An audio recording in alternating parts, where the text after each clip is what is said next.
Pacer Nation, happy Wednesday. Welcome back to another episode here of your go-to Pacers podcast, Setting the Pace, and I'm joined today by Michael J. Facci. Now, Facci, they say absence makes the heart grow fonder, but seeing you here on the screen, I don't feel any better at all. Actually, I didn't miss you one bit. It was nice to get a break from your face. So anyway, welcome back, man. Happy Wednesday. Hey, a little upset to hear that, but no, I'm glad to be back. 'Cause, man, it was hot in Florida. I was sweating nonstop, sweating profusely, sweating like a game seven. But feels good to be back. Disney was great, good family time. But hey, always great to talk some basketball. I'm excited to be back. And you know what? Maybe I missed you. Maybe you did miss me. I didn't miss you. It was great to get a break. I mean, my God, this guy, been talking to him all year long.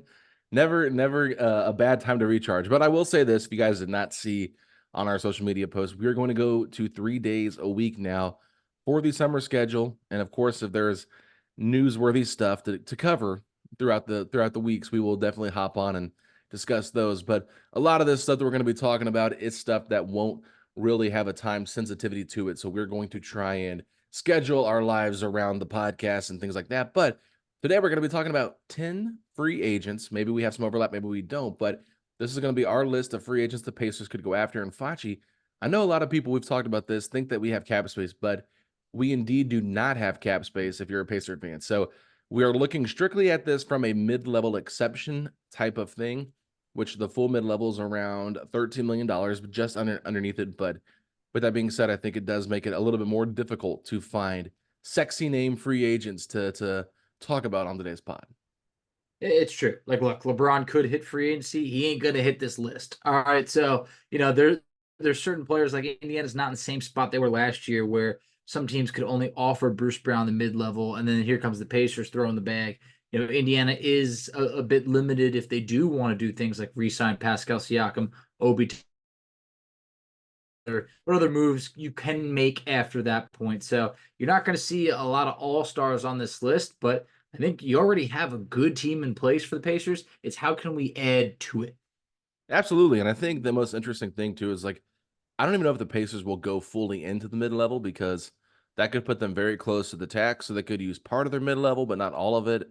So it'll be interesting to see what they go out and do now. Facci, the names out here this year and with the Pacers roster as loaded as it is, makes it really interesting. I think a lot of people see guys like Paul George, OG Anunoby, those names at the top of the list of the free agency list.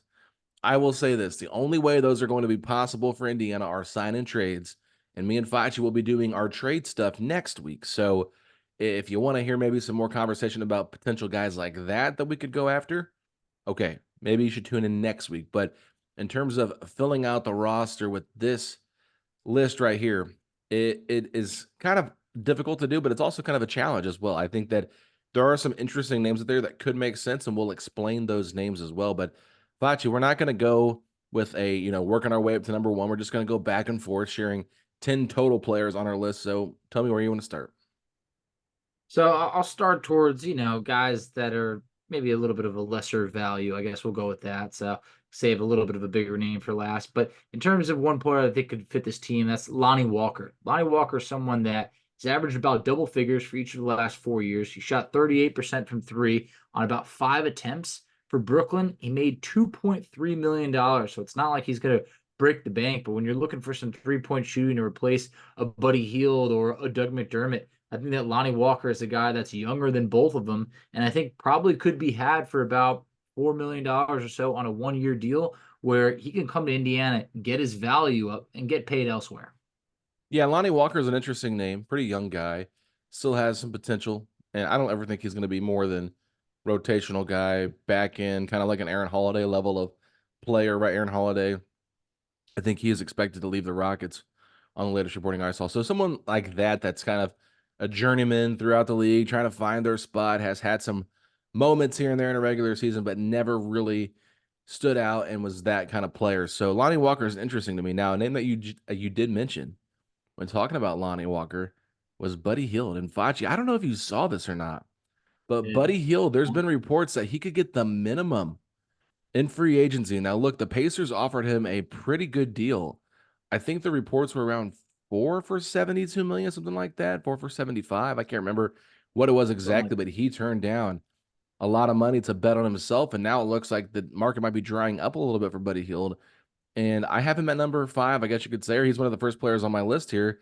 31 years old. We know everything about Buddy Hield. He shot 45% from the field, 39% from three last year, 12.7 points per game. He had a really good game against the Knicks in the playoffs for the 76ers. Clearly a Mhm. really good shooter that fits this Pacers team stylistically, offensively. And I wonder if he would be welcomed back and if he'd be willing to take a lesser role with this team. Obviously, it was a great locker room presence. Everybody loved Buddy Hield. You didn't hear anything negative about Buddy Hield from the players in the locker room. So just throwing that out there. If they want to bring somebody back that's a little bit more familiar with this team, we talked about at the time, getting rid of Doug McDermott for Buddy Hield was a downgrade. They could right that ship and bring Buddy back as more of a third depth, third shooting guard, whatever you want to say. Shooting guard, the third shooting guard on the depth chart. Good grief. Yeah, I mean, look, I think everybody would love Buddy on a minimum deal compared to, the 18 or so $1 million that he was making last year. It's just would he, obviously he wouldn't want to come back for the minimum. It might have to play for the minimum somewhere. So we'll see. I mean, for a guy that never played in the playoffs before, he didn't play that much for Philly. He played towards the back end of that series. So it's interesting because this Pacers team is good and they really could use the 3-point shooting of Buddy again. I'd be interested to see what he actually gets in free agency. I think it's going to be far from what the Pacers originally offered. But I wonder if it's almost like going back to a job that you kind of left, or are you going to be happy there? Or is it going to be more of like a, hey, you know what? I'm not getting the minutes that I wanted. I could have already seen the writing on the wall, like that type of thing. So it's an interesting situation. If he would be willing to play for the minimum, absolutely come on back. Sure, it'll be a reduced role. Maybe it's a 1-year deal because Buddy's only going to sign about one more multi-year deal in his career, you would Mhm. think at this moment. So it would be interesting, but for the minimum, all day, I'm in. Yeah, I think one of the problems here now that I'm talking this out, which it's Buddy Hield, and if he's gonna get a minimum deal somewhere, he's gonna go somewhere he can play. I That's the agree. thing. That's how I So see it. so if the Pacers gave him a little bit more than the minimum just to kind of give him a chance, like maybe they gave him like a 1-year deal for $10 million, which wouldn't be the full mid-level. They could trade that easily in a deal, something like that could make some sense. I don't think Buddy Hield's value is so low that people wouldn't trade for him if he was on an expiring deal for $10 million, but I definitely think Buddy Hield bet on himself and it didn't work out because he's such a liability defensively. Now, the reason I just bring his name up is because of how he fits with Tyrese, the relationship they have, and the relationship he had with Rick Carlisle and this offense. He was a really good offensive player, but when he left, it wasn't like Indiana was hurting that much for offense and things like that. So his floor spacing did make a big difference, and I think we saw that, and the Pacers had to kind of adjust with that. I think that his floor spacing with Pascal could have been very beneficial in the playoffs, but at the end of the day, Buddy Hield was traded for a reason. There's a reason why Buddy Hield took this long to get into the playoffs. And a little bit of trivia here for you, Facci, but do you know who the longest active player is without a playoff appearance? Wow. Now that it's not Buddy, no name comes to mind. Who is it? I'll throw out the team and see if you can give me the answer. The Utah Jazz.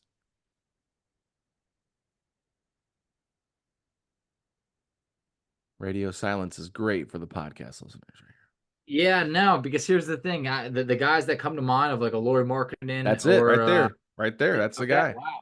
It started going in my head. I'm like, I'm sure he made it with Chicago, but like, no, that's interesting. Wow, interesting Yeah. stuff. That's unfortunate for Laurie because I don't think that the Jazz are close to making the playoffs next year. So that streak's probably going to continue. Yeah, because remember he was on the Cavs team after the Bulls hadn't made it. He was on that Cavs team that ended up losing both games in the play-in Oh, tournament, that's so tough. did not make the playoffs. And then he got traded for Donovan Mitchell. So Good player. Definitely not his fault, but at the same point, yeah, I think the Jazz are still in that like awkward area where they haven't fully rebuilt. So I don't yeah. think they're ready to kind of move forward. But hey, it's some good trivia right there. For as it relates to Buddy, I just think at this point, it's kind of like a been there, done that. But for the minimum, you're not going to get a better player probably than a Buddy Hield. So yeah, Would you I, I be I would still. What do you got? no, so would you be mad though, like with the deal I just threw out there, like that one for 10 million? Would you be mad I about that? I wouldn't be mad, but if you just ran this team back, but then you added Buddy to it, it's like Like, I'm kind of wishing for a defensive upgrade, So I feel like at Yeah. that point, I'd be more of like I'm willing to give Buddy 5 million, Yeah, some 2 for 10 maybe instead of two one for for 10. 10, much more realistic because Team then you option on the second year. yeah, yeah, that would be the perfect scenario to bring him back. I looked at Yeah. Lonnie Walker. He was only playing 17 minutes for Brooklyn. I feel like that's someone that you could probably play, sub 15 minutes. It's not a big deal at all. Still a good 3-point shooter. Buddy, I feel like it's going to be hard to have him only playing 10 minutes a night or anything like that. It just Mhm. feels that, I don't know, you could be a little bit disgruntled with that. But Yeah. At least you know what you're otherwise, getting though. That's the thing. You do know what you're you getting know, with Buddy. you do. And And if he's all right with that, then that's really what matters because I think we're at a point now where we really are trying to win, and we've proved that yeah. we can win. So he'd have to be bought into that. All right, let's go to your next person. My next guy, this guy, you really don't have to play that much, but he did play 58 games, made 9 starts last year for Denver. It's a name that we might all be familiar with. It's Justin Holiday. Bring Justin him Holiday, back. former Pacer, definitely an upgrade over Doug McDermott defensively, yet Holiday still shot 40% from three. So I don't think that his role would have to be large, but I also think that he could help you out defensively. A great addition to the bench. He's a veteran. I think that Justin Holiday is someone that wouldn't command a lot of money by any means, but could just be one of those small upgrades to round out this team. No, I think that's a good point to bring up because if you look at the Pacers roster right now and the free agents that they have are Obi Toppin, Pascal Siakam, Doug McDermott, and James Johnson. So that means they have 11 men on the roster. Okay. Let's say they obviously bring back Siakam and then Obi Toppin. Now you're at 13, which leaves 2 spots left. Now you have to envision, what if they take somebody at pick 36 in the draft? Well, Yeah. there is number 14. So you're looking at one roster spot on the bottom of the bench. So if you don't bring back James Johnson, if you don't make a trade, who is a guy that could make some sense? And I think Justin Holiday does make a lot of sense for that specific reason. Now, I did not factor in Jalen Smith. He could opt out of his contract. Now, if he opts out, then obviously there's still room for James Johnson to come back. But in terms of Justin Holiday, we know that he's kind of an Iron Man, doesn't miss a lot of time. I think he had some good moments for Denver last year. He's getting a little bit older, but he's definitely a great teammate. Had good moments here in Indiana. And I think he really, kind of had to kind of outplayed his position a little bit and outplayed his role, was definitely playing way too many minutes at certain positions where maybe he wasn't the starter that you'd needed, but maybe would have been a good, ninth, 10th man on your roster. But the Pacers at time had to have Justin Holiday be their starting three because they were hurt with injuries or they just lacked a guy that could defend a little bit. So Justin Holiday definitely getting older in his career. Won't see the floor much, but regular season time, getting a pinch, guy gets hurt. Pretty reliable guy to be able to call on. Yeah, he only averaged just under 15 minutes per game for Denver. I feel that, another year later in his career that could come down. And I don't think he's someone who has to play every night, but I think it's just like if you're looking for that 3 and D type addition, I think that Justin Holiday is someone that is familiar with Indiana. If he's still looking to win, I mean, I think this is a spot now that I think that that's the thing that's great is that some of these veterans now, they could look at Indiana with a completely different lens on and say, I might be that missing piece to what they're looking for to be able to, stop maybe a Boston or be able to help them get some defensive stops towards the end. So I think Justin Holiday is someone that, maybe I'm a little bit biased because we've had him here, but I think he'd be a good addition that wouldn't cost much, that doesn't have to play much. Absolutely. Now I'm going to go to somebody that's probably a little bit more well known just because of where they're at currently right now. And they're actually starting in the Ooh. NBA Finals as we're Oh. speaking. And this would only realistically happen to me if Obi Toppin were to walk in free agency. I don't know what this player is going to command in the open market, but I definitely know that taking the veteran minimum for Dallas was not it was a move to bet on himself after being with Chicago for a while. But this is Derek Jones Jr., 27 years old, 6 foot 6 inches, 210 pounds, been in the league since 2016. Averaged 9.6 points per game, 3.7 rebounds, an assist, shot 48.6% from the field, 34% from three. I don't think he's a starter. I don't view him as a starter level player, but I do think if the Pacers wanted to get someone that could play, be a little bit more linky, run up and down, play their fast style, he could fit that style. I don't love Derrick Jones Jr. with this Pacers team and their current iteration of it. It's fine. I think it could work if that's what they wanted to do on a, smaller scale contract. I don't think here's what I'll say. I think that Obi Toppin is a better fit for the Pacers. But I think I there's a completely world agree. out there where Derrick Jones Jr. could get more on the open market because of his run with Dallas and kind of being their defensive wing kind of guy. So I don't really know what his value is, but I think it's very similar to Obi Toppin in that same age group, with Miles and Pascal and things like that, 27 years old. So still kind of entering his prime, bet on himself. I don't know what exactly, like I said, what his cost would be, but he's an interesting name to keep an eye on if the Pacers wanted to maybe see if they could add some size at that 3-4 spot. Yeah, it would be interesting. He was someone that I did very much debate. Obi is that kind of missing link of like if he resigns, you don't really have many options. If he doesn't, then all of a sudden you do have a couple extra bucks to spend. So I think that Derrick Jones Jr., good player, a guy who's really kind of at one point was like a fringe hanging on in the league, and I feel like now has really been able to kind of show the NBA that he belongs. So Mhm. I think that's great. I could definitely see if the Pacers were to bring him on, it is an addition that makes them better. But if push came to shove between Obi and Derrick Jones, I think I would lean Obi just because I think you're going to get more offensive upside, better 3-point shooting, so things like that. But I definitely don't hate the addition by any means. Yeah, and like I preface with, right, this is only if Obi leaves in Yes. free agency, if Yes. they can't afford to keep him. I think Obi's fit is much better with what the Pacers did last year than what Derrick Jones would bring to this team, and that's not a knock on Jones. I'm not saying he wouldn't fit either, but I think Obi gives you more size, and the 3-point shooting last year was significantly better than Derrick Jones Jr. as well. So that's why I would lean more Toppin than Jones Jr., especially having a year under his belt playing with Tyrese in the system, knowing exactly what he's supposed to be doing, where Derrick Jones might not know exactly where to fit in at. Yeah, I definitely agree with that statement. But yeah, I would if that's a good backup plan if Obi is not to resign. I think that Derrick Jones Jr. is definitely someone that has upped his stock over the last few years. So I think Pacer fans could definitely get behind that. Mhm. The next guy I have on my list, I mean, this is something that some people might think I'm crazy. They really might. But here's the thing, this guy used to be a Pacer killer. All right. And he still got it. And his name's Andre Drummond. Mm. Here's the thing. Drummond, if Sticks opts out, if Jalen Smith walks, you have a need at one of the spots for center, whether it's your backup big or anything of the sort. I think Andre Drummond is good enough to beat out Isaiah Jackson for that backup center job. And the Pacers have had a need on the glass for as long as anyone can remember. And Andre Drummond has been one of the most gifted rebounders in the league, despite his minimized role over the last few years. Drummond against the Pacers alone.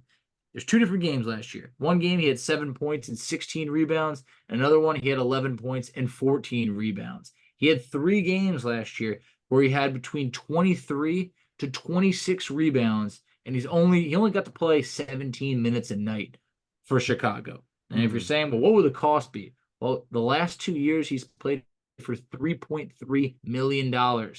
That's less than what Jalen Smith is making right now at about $5 million. So Andre Drummond as a backup to Miles Turner. What are your thoughts on that? No, I think it makes some sense. You want to get a little bit more depth there, especially if Jalen does leave. You do wonder, does he fit stylistically what the Pacers want to do? I don't know if he's really the run and gun type of guy that's going to be doing all that. I think I would probably rather see Isaiah Jackson develop than this guy, but And that's a fair point. yeah, and that's a tough spot to be in because there's a lot of people that were talking about Andre Drummond being like one of the best backup centers last year Mhm. in the league, and I think he's embraced that he's not a starter anymore. But like you said, he can still be a force, and I think that if Turner were to get hurt, at least you know that there's a reliable veteran that you can call on to start a few games. So that is kind of why I want to go with my next person here, Facci. That's in the same. I was looking also as well as who could be their third string center, who could be in that center depth chart if they wanted to go out there and get somebody on the cheap. Is Kevin Love too old? Man, I mold Kevin Love over. I don't want to say that he would think that it's like, well, I'm going after that ring or anything like that, or because Indiana is a conference finals team. But for Kevin Love, I wonder if you could still get that consistent production with him. Hmm. That I don't know if he can consistently do it, but that's a name that I've definitely been intrigued with for the last couple of years now. Do you Eight think he still got it? 8.8 points per game last year and 6.1 rebounds and a total of 16.8 minutes off the bench for the Miami Heat. I think that he still has basketball in him. I think that his ability to shoot and pass would be a welcomed addition to this Pacer style of offense. He's not going to help you much defensively, but I do think that if he were to be the third string center, accept that role, play behind an Isaiah Jackson, maybe help mentor him a little bit, maybe even help Miles a little bit, mentor him a little bit with playing in the post a little bit more. What kind of shots can he do? Because I mean, Kevin Love was a sniper for a while there in the league, right? Like he was a good 3-point shooter, really took his, level up in terms of shooting. I think he shot 41% in 2017, 2018. So he's a very good player. I think that he's obviously on the downward part of his career, but I do like the idea of him kind of being that third string center if you're going to lose Jalen Smith, because the last thing you want is more and more young guys to come into this roster that aren't getting a chance to prove themselves. Now, I will say this, if you do look at some free agency list out there, one name that I thought about that I was really excited to talk about, then I realized he signed an extension already, Kelly Olynyk.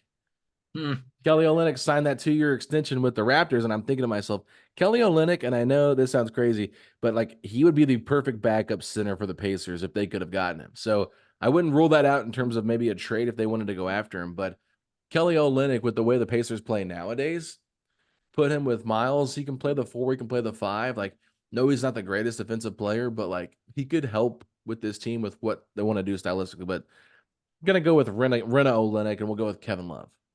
I had Kelly Olynyk 10th on my trade list a year or two ago. People gave me heat for it. They were like, Kelly Olynyk, that man scraps. He really does. He finds himself in scuffles. He plays hard.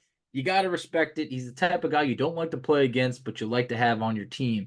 So yeah, that would have been great. But for Kevin Love, look, the Pacers are going to, assuming that they move on from James Johnson, because at this point, James Johnson would be better served as like an assistant coach. Like I really do think like having some sort of role like that. Like what do you got? Let's talk about that for a second. Now, I've agreed with that, and I've talked with you about that last year. Like, why don't they just make him assistant coach? Like, they didn't bring him back on the roster. But when you are a coach and you're in a coach's role compared to being a teammate role, Sure. there is a different dynamic there, and you might not feel as comfortable to talk to your coach about it, or you know how it is when the coaches are away, the players will say things maybe that they wouldn't say if the coaches were in the room. And it's kind of nice to have that big brother there that can kind of be the communicator for both. Now, I'll let you get back to your No, it definitely is. At this point, James Johnson is legitimately falling into the Udonis Haslam role. point. Like Yes.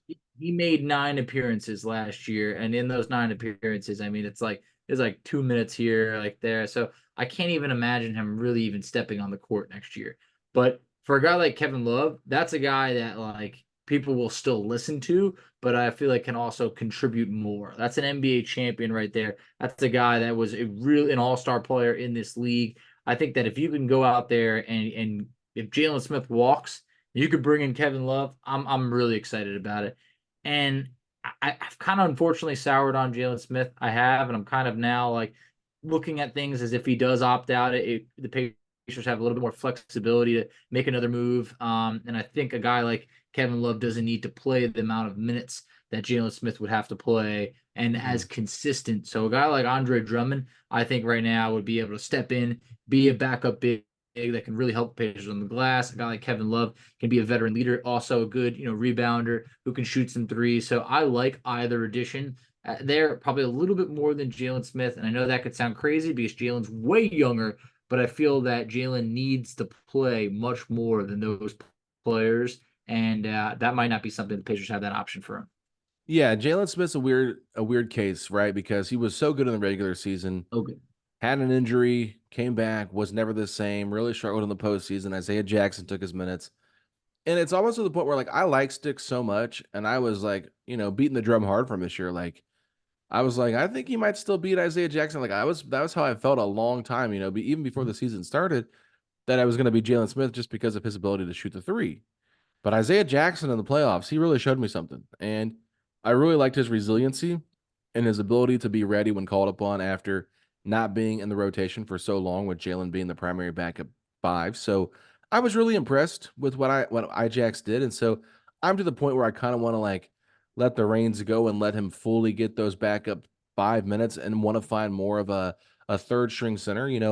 Another name that was on this list of centers that was previously a former Pacer was Daniel Tice.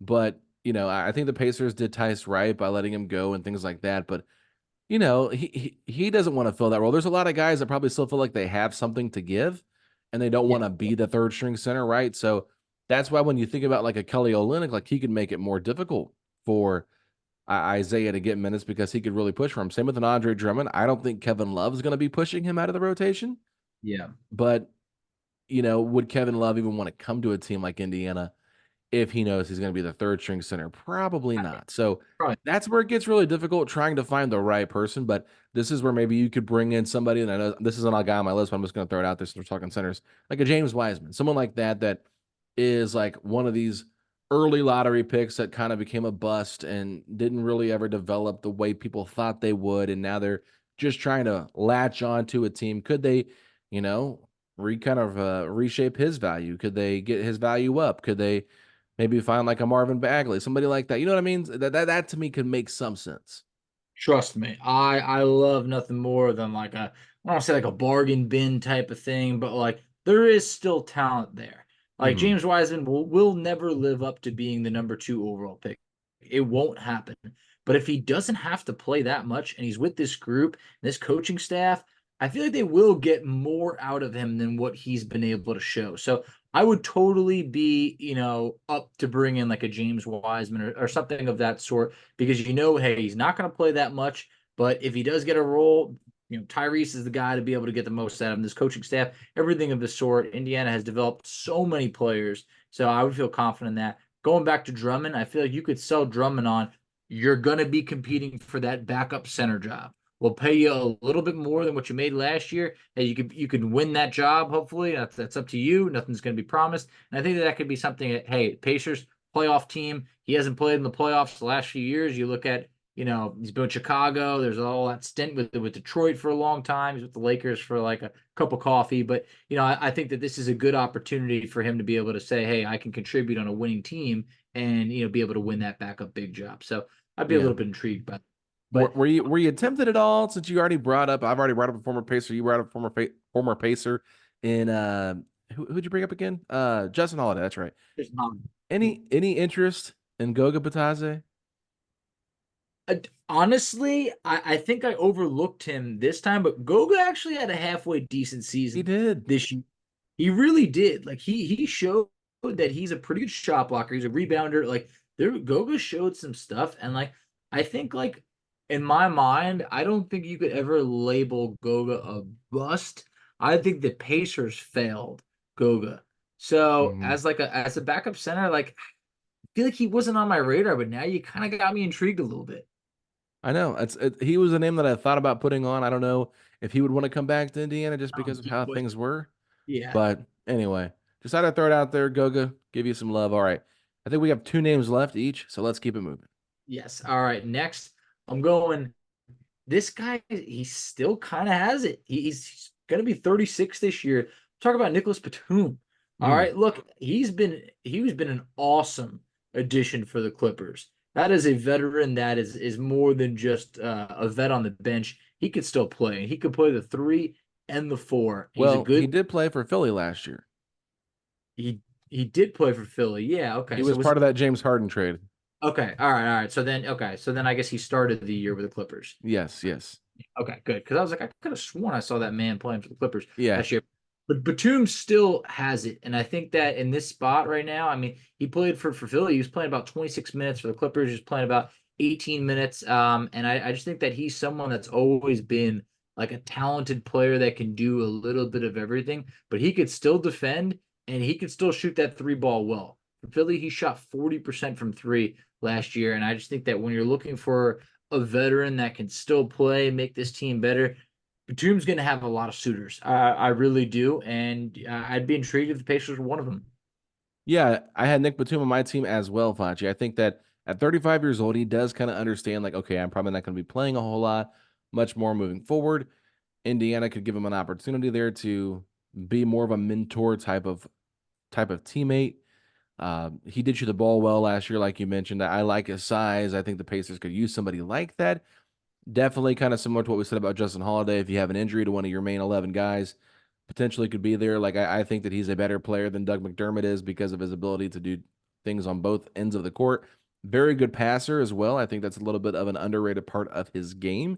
So, yes, he's obviously a little bit older and not the sexiest name once again, but a guy that can give you something a little bit Facci when you want him. I mean, that's the reason why I had him on my list. Like the fact that he shot 45.4% from three last year and 51.9. Now I'm getting these stats from Hoops Hype. So if these are incorrect, I apologize. But this is Michael Scotto's, beloved website Hoops Hype that has the list of free agents. It said that he shot 45.34% from three and 51.9% from the field. I copy and pasted this from their website. So if that's wrong, please tell me.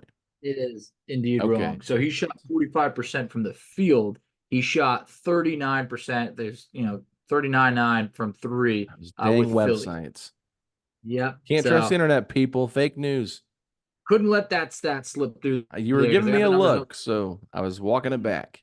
He's been the last few years. He shot 40% with Philly from three. He shot, so overall last year he shot 39% from three because a little couple games with the Clippers. The year before that he shot 40% from three. The year before that 40% from three. Like, this man is a good 3-and-D guy that I always felt was like Boris DL light, in the NBA. And I think that that's someone that any team that is like a championship contender would love to have Batum as a guy on their team. So I think that was the one name that we were really both in agreement on. All right, Facci, I'm right there with you now. We have our last name to reveal here. Last name.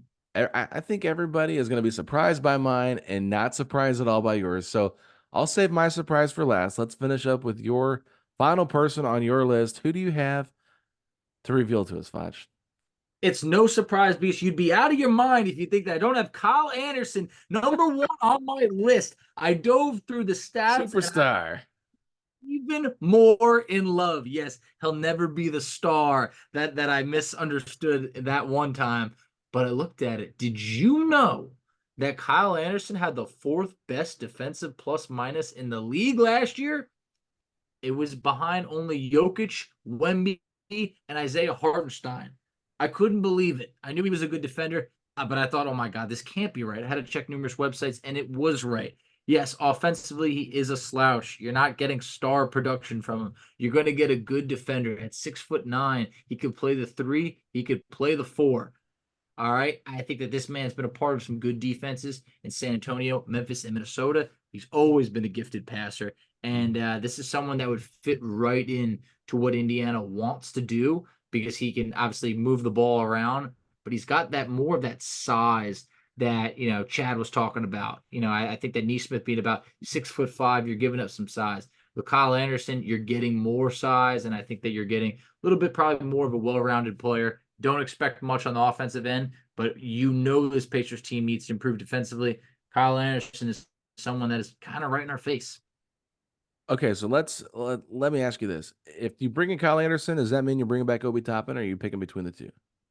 It definitely gets harder at that point. I think Yeah. that you're probably only able to afford Kyle Anderson if Obi walks. I Okay. don't know exactly what the rate for Kyle Anderson might be, but it's going to take a chunk of that mid-level exception, no doubt about it.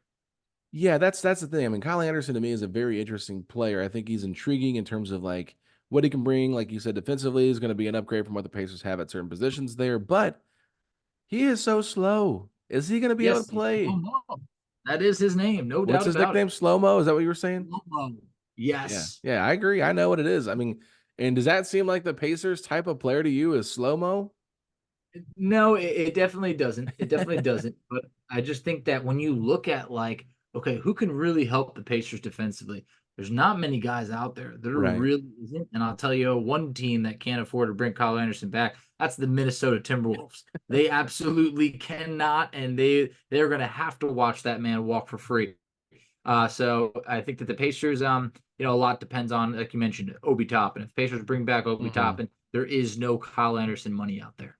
That makes sense. That makes sense to me. Now, I wouldn't be upset if they brought him in if Obi ended up getting too much, Yeah. around like 15, 60 million. The Pacers like, we're not going to pay that. We're going to bring in someone for about half the cost, maybe 10 million, somewhere around there for Kyle Anderson. I don't know what he's going to get on the market. I don't know what his value is. How old is Kyle Anderson? What's his age 30 now? years old. He's 30 Okay, years so he's old. He still made about $9.2 million last year. So I think it's understandable to say Could he be in the market for I don't know. I'm just throwing it out there like a $10 million, per year type of deal, 10 to Yeah. 12, something in that range. I think that that's probably where I would see his value at. I don't think there's a lot of teams that have cap space that are also in the Kyle Anderson market. Yeah, I mean, if he got the full mid-level, that wouldn't surprise me. Yeah, Good player, good role player. yeah. That's, what those guys kinda go for, so I wouldn't be upset with it. I think it'd be interesting, but, um, yeah, I mean, we'll let the listeners tell us what they think about Kyle Anderson joining this roster if for Oh, it's some reason Obi Toppin were to leave. Now, this is a name that I'm gonna share here at the end is probably, like, the least exciting last name you're okay. ever gonna hear on a free agency podcast list because I kinda went out of order just to make it more topical with what we were talking about, instead of really revealing this player here and there. So, for me, the last player I wanna bring up, he is a restricted free agent. He made his NBA debut in 2022.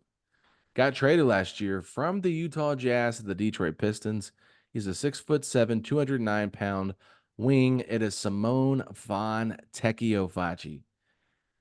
Fontecchio shot pretty well from the field last year, 45% from the field and 38.7% from three, 9.3 points per game, 3.6 rebounds per game, and 1.5 assists. Now, he is a restricted free agent, and the Detroit Pistons gave up some good second round picks for him, and they have the cap space to bring him back. So it does seem pretty likely that he will return to Detroit. But if Indiana wanted to get someone that I think could be physical, play really well in their system, and actually play pretty solid defense, because I saw him play really good defense against the Pacers multiple times this season, I think that this is a guy they should go after. He's actually probably the most intriguing name on my list here, Fudge. It's pretty interesting because I knew the name, but I never really watched him until that second half because all of a sudden, after he got traded to Detroit, and this guy was put up numbers. So I do think that he's someone that is probably poised for a pretty good year. I think if Detroit is to bring him back, he's probably someone that is getting a solid role with them. I'm looking at it right now. He played 30 minutes a night for the Pistons. Yeah. There's not really that opportunity on many other teams. So 15 I, points a I game would for him. imagine. What was that? 15.4 points per game for Detroit. And that's really good, really good. And he was very efficient, 48% from the field, about 43% from three Yeah. with them. So I mean, this is definitely a player that I think people are going to learn a lot more next year when he's got that full season under his belt. Probably with the Pistons because they have a ton of money to spend and not a lot of players to spend it on. So I would be curious, what he gets in restricted free agency. What do you think the market for a guy like him could be? That's a good question. I mean, I think it's probably around the full mid level. I would be kind of surprised if it was more than that. You know what I mean? Like, I'd be shocked if it was more. yeah, like I would. I don't even know if he would get the full mid level. I don't think Maybe so. more to like the 8 to 10 range. Eight is the exact number that I had in my head, Yeah. and I think he hasn't proved enough to get the mid level, but I think $8 million for him would be a really good deal. Yeah, I mean, Indiana could theoretically do a trade to get him if they wanted him. They could do a sign and trade type situation. I know we're not going to talk about that now, but just throwing it out there since, Jalen Smith is a name that could opt in, that could not make some sense for Indiana. If they wanted to move off of him and they had the open roster spot, would they be able to do that? Something similar to that? I don't know.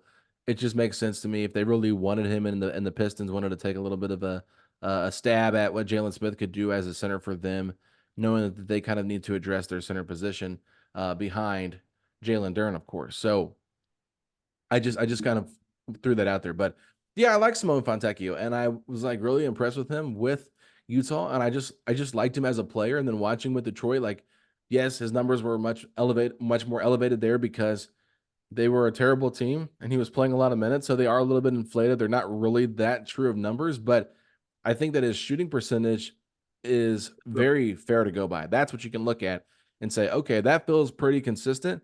And I think if you get someone like that on Indiana, not saying it'll be equivalent to like when Bojan broke out for Indiana, but could he have like a bench version of that?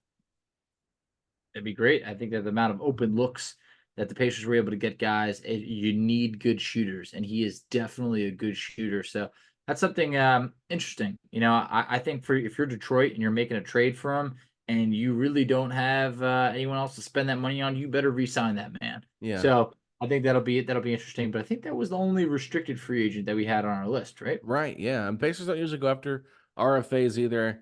I mean, maybe if they're more lower tier, they would do it, but even then, I could see Indiana being like, "Yeah, we'll trade you some seconds or whatever," you know? to get Simone Fontecchio. And I mean, it wouldn't shock me if they traded 36 and Jalen Smith and something else on draft day for him, right? So Yeah, I mean, at that point, it's honestly not a bad deal because who you're really drafting at 36, and Jalen could walk as well. So at that yeah. point, it kind of takes care of it. But I meant to bring it up earlier. How ironic would it be if the Pacers were to bring Buddy Hield back and had managed to acquire the 36th overall pick in the process? Like that would just be such a great situation to bring him back for the minimum, have pick 36. Whatever you do with that is like a bonus at that point. Yeah, and you didn't get stuck having to pay him all that money. Now, I will say the only con to that is you don't have Buddy Hield's contract to trade now if there was somebody out there that you wanted, because now salary wise, you are a little bit handicapped with what you can do. So that's why trying to get somebody on the mid level exception for around $10 million plus would make some sense to me, just so you could throw them in on a trade. You bring back Toppin, you have Neesmith's contract that gets you close to 35-ish million if you bring everybody back around that same amount of money, which I would much rather do something along those lines than gut my roster with Turner and Neesmith and something else to go out there and get a guy. So if there's a way you can build up enough salaries to make sure you keep Turner locked in at the center position and not have to move his contract to get the deal done, that to me is the smartest way to go about business. But regardless, I think the Pacers are going to have a problem with trying to get guys enough playing time on the court. So that's why it's really hard to find the right free agents, Foch. And that's true because look, I'm looking at this saying like, okay, what if the Pacers don't bring back Obi? Who else could they throw their mid level at? And I looked at all these guys, and I'm like, I don't think the Pacers are going to be able to find guys that they're going to give 30 minutes a night to. So Yeah. that was really the challenging part. But also, guys, that's like I guess the downside of having a really good team is like, hey, you're not going to have this sexy free agent class, but at the same point, if you have a good team, it's just round out the edges, add those smart pieces to it. If the Pacers weren't getting any production out of a James Johnson or a Doug McDermott, this is your opportunity to be able to swap some of those guys out to be able to get veterans that can play and contribute now. So I think that would go a long way. But hopefully, there's some names on this list that you guys do like and agree with.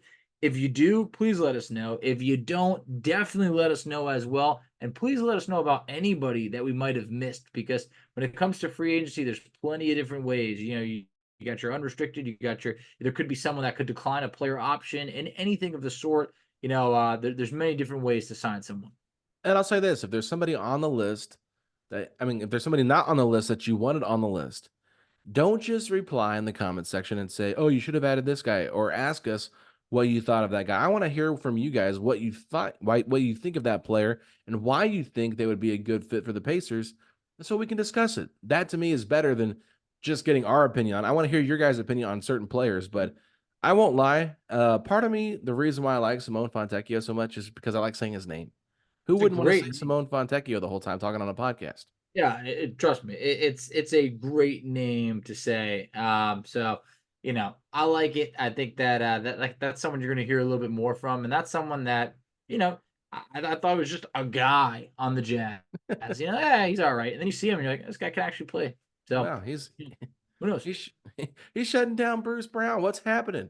Oh, look, he just shut down Ben Matherin. Who is this guy, right? It's kind of hard to think back all the way back to when was it? I didn't was it January, December? I can't remember when we played the Jazz on the road, but I think it was after Bruce. I think it was in December because it was right before Bruce Brown got traded. Uh, Yep. to Toronto. So it was back in December, or no, excuse me, January. Back in January, before we got Pascal Siakam, when they traded Bruce Brown. I think it was like the next game after they traded him again before they played Sacramento. So they had that back to back against Denver, and then they went that Monday night and played Utah. And Simone Fontecchio was just letting the Pacers know that he was there to defend. But with that being said, nothing else from me on this. Any honorable mentions, Facci, that you want to throw out that we didn't talk about yet? Yeah, you know me. I always got an honorable Got mention like or two. 14 on your I list. think at this point, look, it was tough. I mean, a couple names. Reggie Bullock, if you're looking for just more than kid, I've had him on my list for years. I Such still an old believe. name, man. Yeah, I still believe. Look, he can still shoot the three well, capable defender. Josh Okogie, Yeah. I was a Restricted little free intrigued. agent. Yeah, yeah. So a little bit intrigued. I didn't know if he'd be coming back to Phoenix or not. I believe it's like a $2.9 million option. So I will see. And then that was really where I drew the line. I didn't think it made sense for like a Caleb Martin or anything like that. Just so that would have been my like outside of the honorable mention name. But you Yeah. got any? Yeah, I mean, we can't end a free agency podcast if he's still going to be in the NBA and not say his name. Gordon Hayward, man. Yeah, yeah, I know. I mean, I think this is probably the first time that we almost didn't mention his name. I Because I think tried. some people, yeah, we almost made it through. Some people were like, well, "What about Hayward? This." I think if Hayward wants to sign for the minimum, then yeah, look, I think that there's an opportunity there. I think he probably did slip through the cracks a little bit, but I think that you would, I don't know, maybe this is just me spitballing here, but wouldn't you think Gordon would like to end his career, at home in Indiana? At this point, this is a playoff team. He just like suffered through Charlotte and didn't even get to really play much in OKC. I would think it would make a lot of sense, but that to me, it's a minimum offer. Yeah, that's the thing. I mean, just I didn't put him on the list mostly because of the comments that came out after his run in OKC. I think that Indiana, if they were to lose Obi Toppin, he could make some sense as a four. And I definitely think he would get playing time as the backup four over Jarris Walker, just because we saw how Rick Carlisle trusted other players, even Doug McDermott, more than Jarris Walker last year. So I could see early on giving that opportunity to Gordon Hayward before he gets hurt. And then once he gets hurt, that's when Jarris Walker comes in. But and I'm just saying that, and I'm not trying to be mean, but Gordon Hayward always misses time throughout the season with injuries. So Always. Sure. it's going to happen if he does come to Indiana. So I'll just say this at the end of the day, I like Gordon Hayward a lot as a player. I don't think he's nearly the same player that he once was, clearly, but I still think he has a good enough basketball in him to contribute in a smaller role. I think that could be with Indiana. I think this style would fit his play well, but I don't know. I didn't really want to bring him up until the end just because there's a lot more options out there that could make some sense, and it's not just the hey, he's a hometown guy, let's bring him back. I could have just done all hometown guys. Like bring on Aaron Gordon. Let's find a spot for him on the roster. Yeah, I think this was the first time that like there wasn't like a Thad Young like squeezed in there as just Well, I like thought about it. I thought about it too. I really did, and I was like, I gotta just let this go. Like, look, 2017 was fun, but like it's been a long time for all of those guys. And I think at this point, the Pacers had Corey Joseph for like 5 hours, maybe even less. It's like we brought back Corey. McDermott at this point. Thad Young, look, it was awesome, it was fun, but I think some of the guys that we mentioned today, I think could contribute a little bit more on the court. Yeah, I mean, at one point I was looking to see if Darren Collison was still on the list, right? Of players to call back, right? I mean, everybody needs a good Jehovah's Witness on their roster. So Hey, time Pacer, Darren yeah, Collison. 3 times, three's a charm, right? Anyway. We gotta get out of here, guys. It's been a little bit longer than we expected. So, Facci, tell everybody where they can find us at on social media. Absolutely. So you can find us on Twitter at PacersPod STP. You can find Alex on Twitter at Alex Golden NBA. I can be found on Twitter at _FACCI. You can find us on Instagram at PacersPod STP. You can find us on Facebook at Setting the Pace. You can find us on TikTok at Setting the Pace. And Alex, tell them where they can check us out on YouTube. You can check us out on YouTube talking about Simone Fontecchio at youtube.com/setting the pace, a Pacers podcast. We can find all of our video content. Subscribe, leave a comment in the comment section, and let us know what you think of the conversation that's being had today. If you're listening on the audio platform, please leave us a 5-star rating and review as we continue to climb up the boards there for those rating and reviews. I want to thank everybody so much for doing that in advance. But with that being said, Facci, if you're hoping the Pacers make the right move in free agency that doesn't hurt them or the roster, then hit me with those 3 words. Let's go, Pacers.